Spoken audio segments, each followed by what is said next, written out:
Você já olhou para uma foto antiga sua, uma foto de férias perfeitamente enquadrada, com o sorriso certo, a luz ideal, e sentiu uma estranha desconexão? Você lembra daquele dia? Lembra que 5 minutos antes da foto, você estava estressado com o calor? Lembra que 10 minutos depois, teve uma discussão boba? Lembra da realidade caótica e humana por trás daquele instante congelado de perfeição? Mas a imagem na sua tela, ela é limpa. Ela é a versão idealizada, a história que você escolhe contar. E com o tempo, a história que você mesmo começa a lembrar como se fosse a verdade. A cópia se tornou mais real, mais agradável que o original. Agora, o desafio que eu te proponho para os próximos minutos é este. E se essa sua preferência pela cópia perfeita não for uma vaidade ou uma falha de memória, mas o princípio fundamental que governa o nosso mundo? E se nós coletivamente estivermos fazendo essa mesma escolha todos os dias, em uma escala tão massiva que a própria fronteira entre o real e a cópia simplesmente deixou de existir? Nos capítulos anteriores de nossa jornada, nós escapamos da caverna de Platão e aprendemos a duvidar de nossos próprios sentidos com Descartes. Platão nos mostrou que o mundo que percebemos pode ser uma prisão de sombras projetadas na parede. Descartes, por sua vez, nos deu a ferramenta interna, a dúvida metódica, como um martelo para começar a quebrar essas correntes. Mas ambos os filósofos, em suas buscas radicais, partiam de um princípio fundamental. Existia uma realidade real, um mundo original e verdadeiro para o qual poderíamos, com esforço, retornar. Platão tinha o mundo das ideias.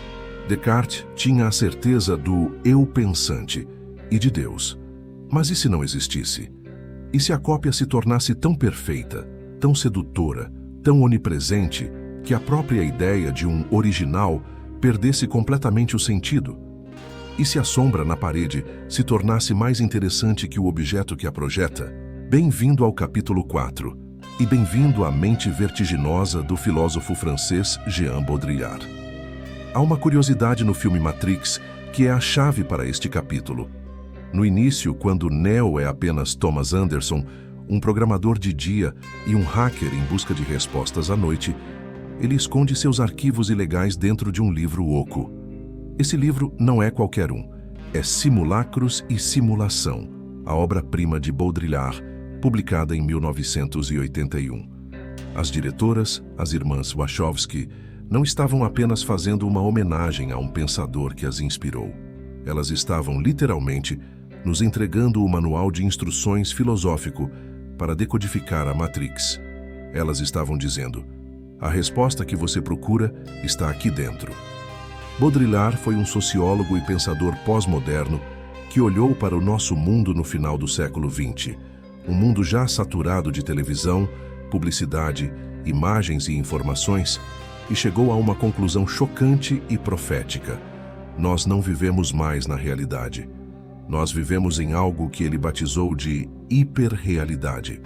Para entender este conceito poderoso, precisamos primeiro conhecer sua ideia mais famosa, o simulacro. Um simulacro não é apenas uma cópia ou uma imitação. É muito mais complexo e perigoso. Baudrillard propõe que a imagem, ao longo da história humana, passou por 4 fases. A primeira fase é a da imagem como reflexo de uma realidade profunda. Pense em um mapa preciso ou uma pintura realista de uma paisagem. A imagem é uma boa cópia, uma representação fiel do original. Sua função é nos ajudar a entender o mundo real. A segunda fase é a da imagem que mascara e perverte uma realidade profunda. Pense em uma foto de propaganda com Photoshop, que esconde as imperfeições para vender um produto, ou um mapa de guerra que omite deliberadamente certas áreas para enganar o inimigo. A imagem aqui não reflete mais a realidade, ela a distorce para um fim específico. A terceira fase é a da imagem que mascara a ausência de uma realidade profunda. Este é o grande salto. A imagem aqui finge ser uma cópia de algo que, na verdade, nunca existiu. O exemplo clássico de Baudrillard é a Disneylândia. Ela se apresenta como uma recriação de um mundo de fantasia, mas essa fantasia nunca foi real. É um original falsificado, Um mundo perfeitinho que nos faz acreditar que a América real, do lado de fora dos portões, é autêntica, quando para Baudrillard, ela também já é uma grande simulação. E finalmente, a quarta e última fase, a imagem que não tem qualquer relação com a realidade. Ela se torna seu próprio e puro simulacro. Aqui, a imagem não é mais uma cópia, fiel ou infiel, de algo. Ela precede o próprio real. A cópia vem antes do original, a ponto de o original nem existir mais. A imagem se torna a própria realidade. A hiperrealidade é o mundo que nós habitamos quando estamos cercados por esses simulacros de terceira e quarta fase. É um universo construído por modelos, códigos e signos que parecem mais reais que o real. A Matrix é a expressão máxima e literal disso. Ela não é uma cópia exata do mundo como ele era em 1999. Para quem está dentro, ela é o mundo de 1999, mas uma versão editada, uma simulação que as máquinas podem controlar, reiniciar e aperfeiçoar. É uma realidade gerada por um código, uma realidade sem original, uma cópia de nada. Lembre-se da cena crucial do traidor, Cypher. Ele esteve no mundo real, ele conhece a verdade fria, suja e dura do deserto do real, como Morpheus o chama. Ele sabe que Sião é uma cidade subterrânea, fria, e que a comida é uma papa de proteína nutritiva, mas sem sabor. E mesmo assim, ele faz um acordo com o agente Smith para atrair seus amigos e ser reinserido na Matrix, com sua memória apagada. E por quê? A câmera foca nele em um restaurante elegante dentro da simulação, cortando um pedaço de bife suculento. Ele olha para o pedaço de carne em seu garfo e diz: "Eu sei que este bife não existe. Eu sei que quando o coloco na boca, a Matrix está dizendo ao meu cérebro que ele é suculento e delicioso." E então ele conclui, com uma resignação aterrorizante: "Depois de 9 anos, sabe o que eu percebi? A ignorância é uma bênção." Esta cena é a tese de Baudrillard em ação, dramatizada de forma brilhante. Cypher está fazendo uma escolha consciente e filosófica. Ele não está sendo enganado, ele sabe da verdade. Ele está trocando ativamente a realidade desagradável pela simulação prazerosa.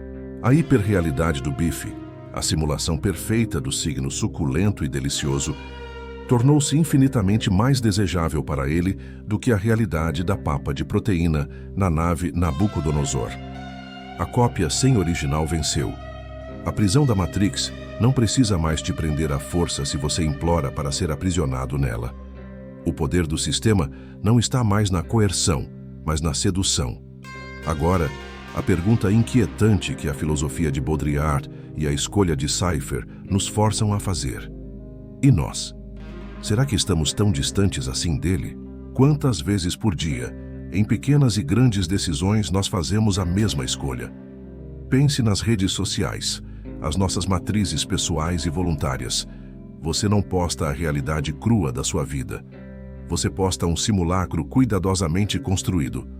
Você seleciona a foto perfeita das férias, ignorando as outras 100 que não ficaram boas. Você usa um filtro para suavizar a pele. Você escreve uma legenda espirituosa para descrever um dia que, na verdade, foi estressante e monótono.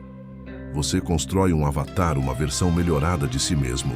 E quando rolamos o feed, estamos mergulhando de cabeça na hiperrealidade da vida dos outros. Uma colagem de simulacros, uma competição de narrativas perfeitas. E com frequência, nos sentimos inadequados, ansiosos, porque a nossa realidade bagunçada não corresponde à simulação polida deles. A cópia editada se torna a métrica pela qual julgamos o original imperfeito. Pense no consumismo. Quando você compra um tênis de uma marca famosa, você não está apenas comprando borracha e tecido. Você está comprando o simulacro da performance, do sucesso, do status. A publicidade não vende o produto, ela vende o signo, a ideia. A hiperrealidade da marca é mais poderosa que a realidade do objeto. Pense nos videogames de mundo aberto, onde passamos dezenas de horas em realidades digitais complexas que nos oferecem uma sensação de poder, propósito e conquista que talvez nos falte no mundo real. Pense nos filtros de notícias, e nos algoritmos que criam bolhas de informação. Uma hiperrealidade política onde nossas crenças são sempre confirmadas e nunca desafiadas, a ponto de pessoas que vivem na mesma cidade habitarem universos factuais completamente diferentes. Baudrillard argumentaria que não precisamos de máquinas e cabos conectados à nossa nuca para nos plugar a uma Matrix. Nós mesmos a tecemos e a escolhemos todos os dias, com cada clique, cada like, cada compra. A pressão para ter o corpo perfeito, o relacionamento perfeito, o emprego perfeito, a vida perfeita, tudo isso é alimentado por uma avalanche de simulacros que consumimos na mídia, na publicidade e na cultura. A hiperrealidade não é uma ficção científica distante. Para Baudrillard, ela é a condição fundamental da nossa sociedade moderna. Nesse contexto, a jornada de Neo ganha uma nova camada de significado. Quando ele começa a ver o código, a ver as gotas de chuva como linhas verdes de programação, ele não está se tornando um mago. Ele está, na verdade, aprendendo a linguagem do simulacro. Ele é o primeiro a se tornar verdadeiramente alfabetizado no mundo da hiperrealidade. Ele percebe que, se a realidade ao seu redor é uma construção, um sistema de signos, então ela pode ser desconstruída e reconstruída. Seu poder de dobrar colheres, parar balas e voar não é mágico. É a compreensão definitiva de que as regras do mundo são apenas um código, e todo código pode ser reescrito. Então, vamos recapitular nossa jornada filosófica. Platão nos alertou sobre uma prisão externa, física, a caverna. Descartes nos mostrou a possibilidade de uma prisão interna, perceptual, a dúvida sobre nossos sentidos. Baudrillard nos apresenta a prisão mais sutil, mais elegante e talvez mais perigosa de todas. Uma prisão cultural e informacional. Uma prisão onde a linha entre o real e o simulado não é apenas borrada, mas completamente apagada. Uma prisão onde nós nos tornamos prisioneiros voluntários, guardiões de nossas próprias celas, felizes em comer o bife delicioso que sabemos perfeitamente bem que não existe. Até agora, em nossa série, nós analisamos a natureza da prisão. Entendemos como ela funciona do ponto de vista epistemológico e metafísico. Mas toda prisão, por mais sedutora que seja, tem guardiões. E todo sistema, por mais caótico que pareça, tem um propósito. No próximo capítulo, vamos mudar nosso foco. Vamos analisar a Matrix não apenas como uma ilusão filosófica, mas como um sistema de poder e controle social. Para quem serve a Matrix? Quem lucra com a nossa ignorância voluntária? Como uma ilusão se transforma em uma ferramenta de controle em massa?